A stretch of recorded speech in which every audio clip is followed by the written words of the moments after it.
action. Un réveil qui sonne, toujours le même, une ville enneigée, toujours la même, un type qu'on adore détester, toujours lui. Ouais, j'ai maté Un jour sans fin et spoiler, il y a des comédies qui te font rire et il y en a qui t'apprennent la vie en boucle. Aujourd'hui, j'ai regardé pour toi Un jour sans fin, sorti en 1993, réalisé par Harold Ramis avec Bill Murray en mode connard sublime et Andy McDowell en soleil de glace. Un type bloqué dans une boucle temporelle. Il revit la même journée encore et encore et encore, et toi, spectateur, tu penses que tu regardes une comédie, mais en fait, tu regardes une initiation. Bill Murray joue Phil Connors, un présentateur météo cynique, arrogant, méprisant, mais aussi désespérément drôle. Et c'est là tout le génie du casting. Tu passes du rire au malaise, au respect en quelques cycles. Il n'est pas juste drôle, il est juste. Parce que le film, c'est pas juste il recommence la même journée, c'est il se regarde en face, et en face, c'est pas joli au début. Tu crois que le film va faire des blagues sur le déjà vu, et il le fait, mais très vite, le gag devient miroir, et le miroir devient question. Tu ferais quoi, toi, si t'avais tout le temps du monde? Pour changer, c'est pas juste fun, c'est profond, universel et étonnamment spirituel. Tu pourrais croire qu'un film où on revit la même journée, ça tourne en rond. Mais non, parce que le montage est d'une intelligence redoutable. Le rythme varie à chaque répétition. Les décors, toujours les mêmes, deviennent le terrain de jeu de l'évolution du héros. Et chaque boucle te rapproche d'un état émotionnel différent. C'est du cinéma d'économie et d'invention.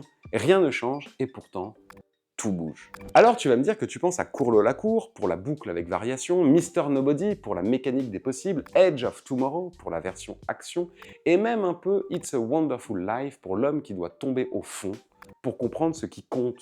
Mais Un jour sans fin, c'est le prototype, le modèle, la boucle mère. Alors en fait, ça parle de quoi en vrai? Ça parle de toi, de moi, du fait que la seule chose qu'on peut vraiment changer, c'est nous. Alors c'est un film sur l'ego, le désespoir, le renoncement, la compassion, l'amour bien sûr, mais pas comme dans les comédies romantiques. L'amour réel, difficile, lent, et tout ça dans un film où le mec répète la même journée dans une ville paumée avec une marmotte. C'est pas une farce, c'est un parcours initiatique déguisé en sitcom. Alors est-ce que c'est parfait? Oui, c'est parfait. C'est même plus que ça, c'est nécessaire. Il y a des films que tu regardes pour te divertir, et puis il y a des films que tu dois voir à certains moments de ta vie.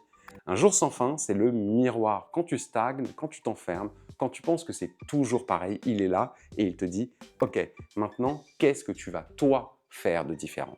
Alors si tu as aimé Un jour sans fin, tu peux aller te faire plaisir avec The Truman Show pour la prison invisible, The Secret Life of Walter Milty pour la quête intérieure douce, Eternal Sunshine of the Spotless Mind pour le cœur brisé recomposé, Happy Birthday pour la version horreur, Inside Llewyn Davis pour la boucle qui ne sauve pas et About Time si tu veux pleurer avec le sourire. Alors Un jour sans fin, c'est pas juste un film culte, c'est un film profondément utile, vivant, drôle, inusable, une œuvre qui t'explique que changer le monde, c'est peut-être d'abord te changer toi, et que même les pires journées ont peut-être un sens si tu fais l'effort de l'écouter. Voilà, c'était J'ai regardé pour toi Un jour sans fin, un film qui te montre que la répétition peut être une renaissance. Si t'as aimé cette chronique, like, abonne-toi et dis-moi en commentaire, toi, t'as déjà eu cette impression d'être coincé dans la même journée et qu'est-ce que t'as changé? Et si t'as aimé cette chronique, like, abonne-toi et dis-moi en commentaire, toi, t'as déjà eu cette impression d'être coincé dans la même journée et qu'est-ce que t'as changé? Et si t'as aimé cette chronique, like, abonne-toi et dis-moi en commentaire, toi, t'as déjà eu cette impression d'être coincé dans la même journée et qu'est-ce que t'as changé? Je suis pas un peu en boucle là, les gars? Non, non, tu l'as rentré en one shot. Mais en vrai, c'était chaud en Norvège. Ok. Bon, enfin bref, à très vite et d'ici là, réveille-toi, même si c'est encore à toi tu m'aimes. We dissect it profound. Lights, camera, we the best around.